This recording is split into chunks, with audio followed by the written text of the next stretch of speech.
Super Rugby Power Rankings, folks. If you noticed, I'm in a different location. Not at home, not in NZ. I'm in China right now. I still have a whiteboard. This whiteboard's been sitting here waiting for a bit of use since 2018. So, yeah, a bit of a makeshift one. I've been pretty jet lagged the last few days, so I only managed to catch a couple of the games, but I've caught up on the highlights and yeah, we'll go through them from what I can remember of them, and certainly you guys let us know how you thought the round went. I didn't bring my magnets, so let's get writing. 12th spot, sadly, still has to be Moana Pacifica. They got hammered once again, 45-17 this time by the Highlanders. I've only seen the highlights for this one. No points in the second half. They scored first, didn't hold the lead long, went back into the lead, then not again. So, yeah, sadly for Moana Pacifica, if you were debating about going to Mount Smart for a Warriors game or a Moana Pacific game, I feel like the Warriors are going to win that one at the moment. Yes, winless are the Moana Pacifica boys. 11th, and it's maybe a bit tough because I feel like they've been better value than maybe some of their results with the Waratahs. I did watch that game. It was insane. With the time difference, I ended up watching the second half over dinner, and it was just seemed like insanity. There were crazy tries. The Waratahs had a big early lead. They went down to 13 men where they had a couple of props yellow carded, and they scored a try. I think it was Holloway when they had 13 men, so they did amazingly well, but they still lost 40 points to 36. Away in Canberra is not too bad, but what can I say? They're just not getting the W's at the moment. 10th spot, the Force. Their game just finished as I sit here now. They bloody scored some tries in that second half. They lose at 45-42. They were down like 45-28 or something. But yeah, they scored a bunch of tries in the second half after being seemingly dead and buried in the first. So it's another one of those ones where it's a loss, but you can still find a reason to kind of hold your head high with that one. And my next one is the team I've got their jersey on. It's the only Super Rugby jersey I brought with me, believe it or not. For whatever reason, I brought a Rebels jersey in my suitcase. The Rebels lost to the Drua 38-28 over there in Fiji. Phenomenal crowd again. But yeah, 19-0 down. If you're going to tackle at 63%, you're going to lose most of your games. They were 33-7 down at halftime. So it's another one, I guess you could say, similar to the Force. Different from the Waratahs because the Waratahs had the early lead, but they make a bit of a comeback, but it's a bit too little too late for the Rebels. Next, we got another Aussie side in the Reds. Now, they played at home to an injury-depleted Crusaders side and gave them a 15-point lead. I say gave them, but, you know, what can you do? Sometimes the Crusaders just score points. So it was always going to be another one that's tough to come back. They scored some nice tries, like the hands for the Tate McDermott. First one was pretty sweet. Pattaya get denied, and then he got one pretty much straight after. So, yeah, 25-12. It's not the best look for the Reds. I mean, it's the Crusaders, but as I said, that was maybe a bit of a chance with as many guys out as they did have. And number 7, we've got the Drua.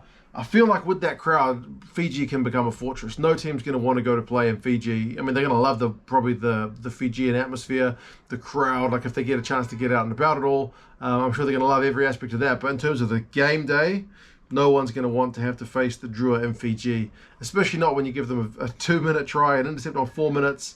They had less possession, less territory, but boy, did they get some clean breaks and defenders beaten and whatnot. Just absolute attacking masterclass. I think they only scored one try in the second half, but geez, the game was more or less gone by the end of the first, wasn't it? So there you go, the Drua at home, and with that crowd are just something else. 6th are my Blues with another loss, admittedly away in Hamilton against an unbeaten Chiefs side.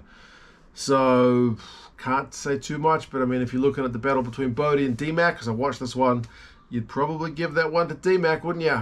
So, yeah, sadly for my Blues, only 3 points scored in the second half. They hammered on the door at the end of that game. Just couldn't break them down. So, decent effort, but decent effort does not count for much. So, they are down a spot on my power rankings. Number 5, I've got the Highlanders. who are up a spot and showing that they can beat the teams who aren't like the top of the table teams. They can beat the teams who aren't like the Chiefs and who else have they played? The Blues and the Crusaders and whatnot. Yeah, the Highlanders are good, depending on who they're playing, I guess, which maybe doesn't count for that much. But still, I mean, you're getting the wins. That's 3 in a row, and that's the result on the power rankings. So they beat Moana Pacifica 45-17. As I mentioned, they had a bit of an early deficit, but each time they went behind, they overcame it pretty quickly. Pari Parkinson looked to be having a good game. Just after that 65-minute mark, they just kind of ran right, didn't they? So, yeah, Highlanders in 5th. What would have been the top row on my old board would have the Brumbies in 4th, easily the top-ranked Aussie side. Struggled a wee bit, though, against the Waratahs, and there seemed to be a pretty decent crowd there for that one. Yeah, that game was just, as I said, crazy. James Slipper gets a couple of tries. Ikital plays well. Yeah, the Brumbies managed to get a win in a game where they, when they went behind early, and if they'd maybe had a little bit less kind of mental fortitude, they might have struggled, but they got the win. So well done, Brumbies. 3rd spot is the Hurricanes. And people, a few of them have said these guys haven't played anyone tough, so maybe they got a kind of opposite schedule from the Highlanders, who had a lot of tough games early. But the Hurricanes, they played the Force. They seem to have this game in the bag. They scored a bunch of tries, especially in the first half through their forwards. I mean, Yossi got a couple, Karifi got one, Cole's got one. But yeah, quite a wee comeback from the Force at the end will not please the Hurricanes coaching staff, but it's another win for the Canes, so 3rd spot for them. But they are actually down because the Crusaders, with their win, have passed them. The Crusaders win, I think, is probably worth a little bit more.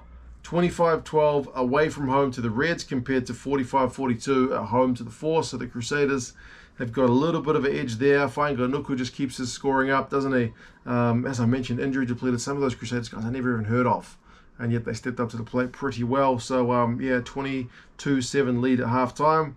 Well, no, in the second half.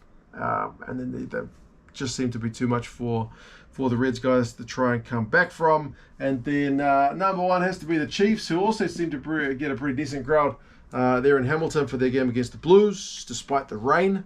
Yeah, tough conditions, but 20 points to 13. Very much a game for that first half, almost the first quarter. I think no tries were scored after the half an hour mark. So, geez, that guy Nadaway. First try was a bit of a worldie, and the second try was pretty bloody good as well. So then with DMAC, he kicks 2 more conversions than Bodie, 1 more penalty than Bodie, and that is the difference. 10 points. So, yeah, it was 7 points. Got no maths. Goodness gracious me. 4 plus 3 is 7. There you go. That's your revelation for the day. But yeah, power rankings, folks, from what of the games I've seen. Now that hopefully my mind is slowly getting into a more better place, just in terms of not feeling kind of sleepy after lunchtime, then yeah, hopefully we can watch some more of the games. I did also watch one of the Champions Cup games, but I guess we'll get to the Champions Cup at another time. But yeah, that's it for Super Rugby, folks. Hope you guys enjoyed the games.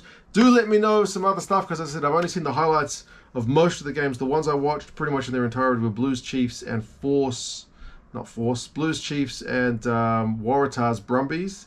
The other ones I really only mostly caught highlights or kind of bits and pieces. So yeah, you guys take care of yourselves, and yes, I'll see if I can get a setup here while I'm on holiday, but we'll see. Anyway, you guys take care. Talk to you again soon. Bye.